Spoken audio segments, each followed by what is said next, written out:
I want to quickly share something beautiful that I learned from the study of the scriptures today. Today, during our family study, like our daily Bible study, we studied the book of Genesis chapter 28. I know the story about um Jacob and Isaac, when his parents, the parents of Jacob and Esau, asked Jacob to leave the land to go get a wife elsewhere, like the from Laban's house, right? And then did you see something? There's something happened there that got me, like thinking. Um, Esau, yes, we know the story about how Jacob took Esau's birthright, right? And of course, he didn't sit well with him. He's like, when our father dies, I'll go after him, I'll kill him. The first mother that was recorded in the scriptures is the mother between siblings. That is when Cain killed Abel, right? And then here it is. This guy is still thinking on how to commit another mother. And and then we see how the mother, which is Rebecca, got to know about his son's thoughts. Obviously, she must have started studying him because obviously what they did to him was obviously very bad, right? So she knew that she had to keep her ears down to be able to, see if there's something is plotting, because obviously a mother knows every one of her child. So Esau wasn't taking everything lightly. It was ready to do something about what was done to him, that is Jacob stealing his birthright. We all know that when Rebecca was pregnant of these boys, she had a lot of things going on in her belly, and she's like, what is going on? She went to consult with God, and God told her, you have two nations, you're going to give birth to two powerful men. And I think something else I want to talk about before I dive into the topic of today is this woman, immediately she began to feel strange things happening inside of her. She went to God to ask him, what is going on with me, right? And from what I know, we can't really tell if she really was somebody who really served Most High God, because after all, she came from Abraham's clan. And these people, I don't think that they actually, not even I don't think, they do not serve God, because Abraham was asked to leave his father's house. He was asked to leave Terah's house, right? And so he went to the land that God showed him, which is where he established himself. So seeking for a wife, knowing that these people where he lives, where he resides, are not, he got married to his sister Sarah, obviously, and the same thing repeated itself. This is like it's becoming a generational pattern. And Esau that did not go through that pattern was left out. It's like something in the bloodline is, they have this peace with going to marry for where they came from. Even though they are kind of getting married to their sisters in a way, like, So we see how this guy went back. They had to talk to Rebecca and Isaac had to come together, and then they had to send Jacob away. And then I want you guys to take note of something. This is one thing about mothers. No wonder why the Bible says that a woman who is wide will build up her home. I honestly have a better understanding of what that is right now, because upon understanding these things, I got to know that honestly, mothers has a lot of role to play in the lives of their children. A lot. Because when she was actually pregnant of these children, and God informed her that, look, you have two nations in your womb, she had to act according to, around what God. She obviously saw those guys grow up, right? And then she's observing them. I did not really see, even though the fact that this particular birthright was taken away from Esau, it was really, really very annoying. Like Isaac, he did not sit well with Isaac. But guess what? This woman was still able to convince him that it was okay, because I didn't see them arguing over this matter. There was no argument. Maybe there was, however, it wasn't a real issue after all, because these people had to come together to send Jacob to the brother, Rebecca's brother's house, Laban's house. I mean, you think about that. As a woman, what exactly are you doing? Like, do you go to God to seek the face of God in as regards to your family, as regards to your marriage, as regards to when things are happening and you don't understand it? Where do you go to seek knowledge? Because this woman understood. She understood. Sorry about that. She understood the assignment. Like, she literally got sorry, I just needed an extra light here. Okay, so she knew the assignment. She understood what she was supposed to do, and so she did it. It's kind of evening over here, so I had to put on an extra light. I'm yet to turn on the general light. Yeah, so I hope you can see me. So let's just flow. So she got to understand that, listen, I have to really, this question I asked God when I was pregnant of those children, when God revealed that the younger, like, I mean, the elder will serve the younger, she literally saw it play out. She wasn't there when Esau sold his birthright to Jacob. No, she wasn't there. She wasn't there. But this man understood was that this boy would definitely have to be. So she had to protect this whole thing. She played she played a role which I do not like as a mother. It's not something that sits well with me, you know, supporting one child over the other. Excuse me. Supporting one child over the other one is not something that sits right with me, but things gotta happen, right? Just for things to happen the way God has designed it to be. Like, we can literally, our mistakes can become something that God does signs and wonders and miracle with. A fact. Those things that we think is a mess or was a mess can be something that God does miracle signs and wonders with, because guess what? This woman played a role in this whole thing. Rebecca played a very mighty role. Even though she knew that one child was offended over the other one, she really didn't care. She was doing everything that she could in her power to make sure that Jacob becomes the upper person. And then I'm sure that maybe once in a while she would think, after all, God said it, so what am I doing wrong? Because Jacob was her favorite child. This guy was around the house. He was not wild like Esau. He's not all over the place. He doesn't go to do wild things, you know.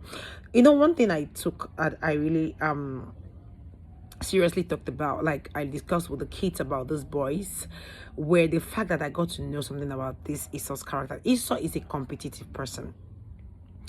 In the sense that the moment Esau got to know that these guys, I mean, the parents had sent Jacob to go look for a wife elsewhere, immediately Esau sought to, he had to, because he was beginning to compete with his brother, he literally got married to an Ishmaelite. Like, they're complaining of the one that he did another one. And he thought just to please his parents. You see how children's strife can really be a problem in the family. It's a mess. This is actually how God has designed it to play out. But personally, by the grace of God, in our home, like when myself and my husband got married, we both have our different experiences in our different homes. We talked about it, we discussed it as early as our marriage was. It wasn't even up to like just a few months to our marriage. We talked about some of the things we've experienced. We held our hands together and we prayed and said, Father, do not ever allow any of us love any of our children more than the other one. We prayed about this, and honestly, this has worked for me and my husband. As my kids are, all 5 of them, they're amazing. No matter what the other one does to please us, the parents, more than the other one, we do not have anybody that we have as a special person in our hearts. I mean, this is an answered prayer, because you know that it's not something that we do by our power because we are human beings, but it is something that God has made possible. And I say it to people all the time. I say, just pray about it. I mean, obviously, in this story of Jacob and Esau, it is how God wants it to play out. However, this is not something that is encouraged for we to like kind of for we to allow play out in our homes, because it's so bad. One child feeling, though this guy, from what I see, is a wild guy. He's a wild person. Maybe that's one of the things his father loved about him, because he was somebody that does these manly things, and Jacob is all over his home, around the mother. Mommy, should I massage your head? Mommy, should I do this for you? Mommy, let me clean the house. Esau would never be home to clean up anything. No, women are like that. We women were like that. Esau will never be home to do anything. Every time he's out there doing nothing, literally busy doing nothing, and Jacob is all over the place, taking care of mommy, taking care of daddy, doing a lot of things in the house, not that he probably will go out, but not as wild as Esau, and this was a problem for the mother. So she contributed to the whole thing.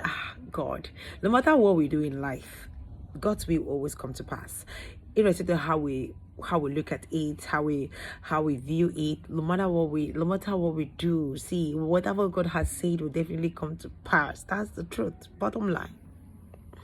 So this wild man, which is Esau, he became competitive. He started competing with his brother to think about how to murder his own brother, because of the kind of thing that was done to him in the family. We felt bad.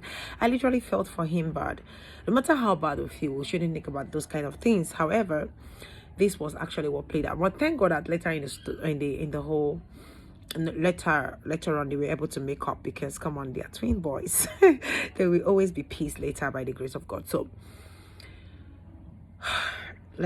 what I'm trying to say here is this: let us experience joy as much as we can to support each of our kids. Let them not ever sense that we are supporting one over the other one.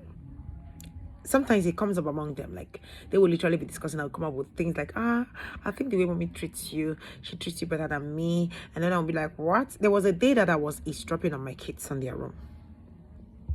So my son said to the girl, I don't know what it is with mommy loves you more, and because mommy beats, like mommy kind of punishes me more than you.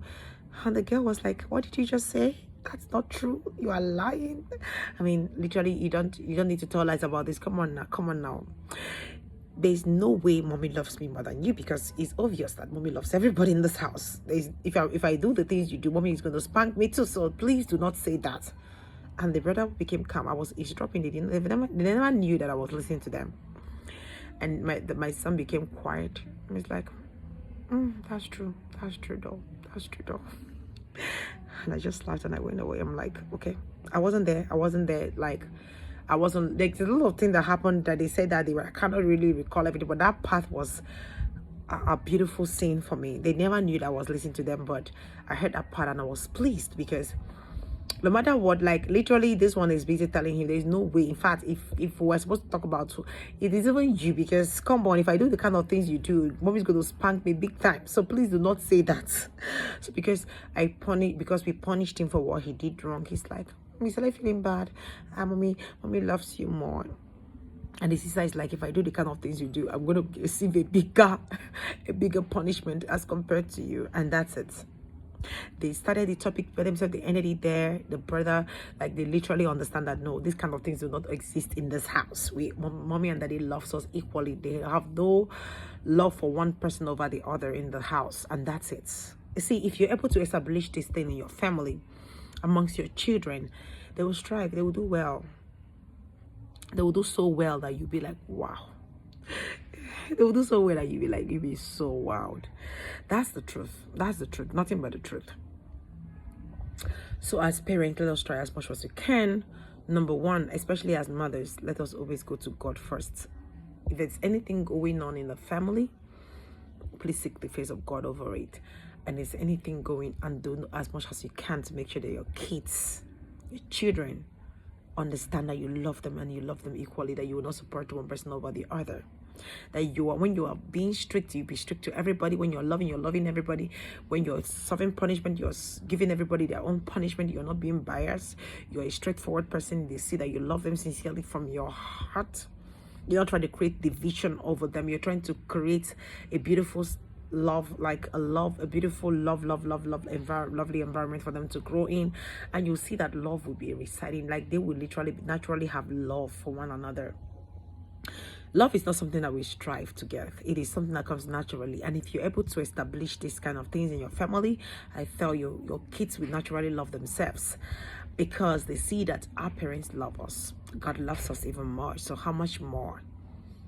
Why not? Why don't we? We're not competing with ourselves. Like, I let them know that you don't have to compete with nobody. You have to be yourself. You want to be whatever you want to be it. Nobody's asking you to be another thing over what you want to be in life. So as parents, we see how these boys, even though, thank God, because God has designed it, they were able to make up later. However, we shouldn't practice this in our home. But God knows exactly how to make something that it looks like as if it's messy to become beautiful, because Jacob became a wonderful, a powerful man. This man became the father. He became the Israel himself, because he birthed 12 wonderful boys into this earth, and this man was the person that God used in creating the clan that we enjoy, that we learn from, the people that God gave the Torah to, people that God blessed with his own ways of life, people that God blessed with the ways that we should follow and lead, people that God literally shows to show himself to show he shows them to show himself to us, every other person later, on how to live for him. And these people, through our father Abraham, served God sincerely, and guess what? They are an example to so many people. This is why we have the Bible. This is why we have these beautiful things, these beautiful events to learn from. They are not just stories, they are real life. These things happened for real, and today we are enjoying them. Like, I mean, these people were the story. They were the story, but we are enjoying the stories. They did not have anywhere to go. Like, we should do better, right? We should do better, because we have something to comfort us in our own time. We have the Bible to go look at for. We have the Bible for solution. We have the Bible for guidance. We have the Bible for everything. I call the Bible the manual of life, right? We have the Bible for prevention and for cure. And when we have something that we're going on, that day, with every person that you see there, they wear the story, right? But right now we are enjoying from what they have to go through in order to become what we are going to become, because God is using, he is a perfect God. He is a perfect God. He knows every single generation how we're going to play out. He knows that Adeze, that's myself, we need the scriptures. So he kept me for this season and this time, for such a time as this. He knows that this generation, this 20th century people, 21st century people and the likes, they are going to be needing these things. And so he kept these people, let them go through what they go through in order for we to be able to use what they have, what they had to go through to apply for our own time and our own season. And I thank God so much for every single thing we have to go through. Sometimes we go through things that we can't. If these guys, when they were going through these things that somebody ever told them are going to bring down, that these things are going to be it's going to be a mantle, like a thing that, something that will change the world, something that will touch our hearts, something that will make us, God's chosen people, stories that will edify the church today. They might not even be aware that it's going to go that far. So we see how amazing God is. God is I call him the perfect planner. He is the perfect planner. He knows how to, he's just a perfect God. That's the Most High God. The God of Abraham, Isaac, and Jacob is the perfect God. He does things so excellently. Like, when we go through some things in life, when we go through the fire, for example, we see how, sometimes we begin to cry out, we begin to lose faith and all that. But at the end of the journey, we now see the reason why we have to go through those things we went through, and then we now begin to glorify God. That's how humans are. That's how this everything that happen in the scriptures are. Like, everything they have to go through. Like, today you read the book of Daniel, be like, oh Father, thank you for those things, because now these have really helped me, right? You go through the book of Genesis, you be like, oh, this has really helped me to understand this history of the world, how the world was created and everything.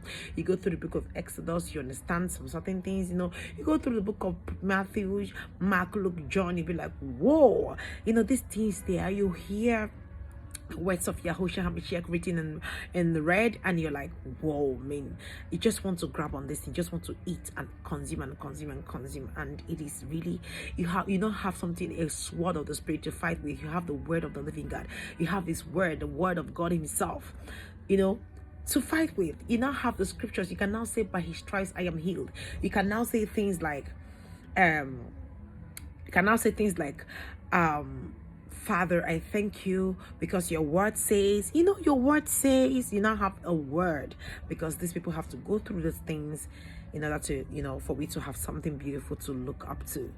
And one thing I'm going to say to round up this particular edification is this: may our lives be like theirs, in the sense that may people look at our own life and see the reason to serve God. May people look at our own life and see the reason to love on God, to follow God. May people look at us and say, I want to serve the same God. May people look at us and be like, may our lives be like the stories, like every single, like the events that we have, written down for our edification. May our lives reflect such events for people around us, so that they will know that our God is a God that, that nobody comes to and go back void. Like, he fills you up to the brim. May our lives reflect his peace, his glory, his power, his majesty, everything that comes from him. May we live the life of God, the life that is edifying, that people will look at us and be like, I want to serve your God, the God of Abraham, Isaac, and Jacob. May our own lives, may we, just like we look up to these events in the Bible, just like we look up to these stories in the Bible, may our own lives as well reflect. Just like, may people look at us and say, yes, this is somebody I want to be like. This is somebody that you literally can't be like somebody, but I just want to enjoy what this person is enjoying. May our lives reflect such beauty. May our life reflect such beauty. Thank God for his words, and thank God for the scriptures, the manual of life, and thank God for every one of us. Thank God for everything we go through in life, because everything is for our edification. It modifies us, it makes us to become better version of ourselves. It places us in a place where people begin to learn of God as well. And no matter what we go through, we know that the end is always, it always comes out beautiful, because God is in the story. God is in the story, and our stories will be that story that will change the world, that will edify the church, that people will look and say, yes, God is real. The Most High God is real. May God bless you. May God bless me. May God bless every one of us. And may God bless you. Thank you for sticking around to the end of this video.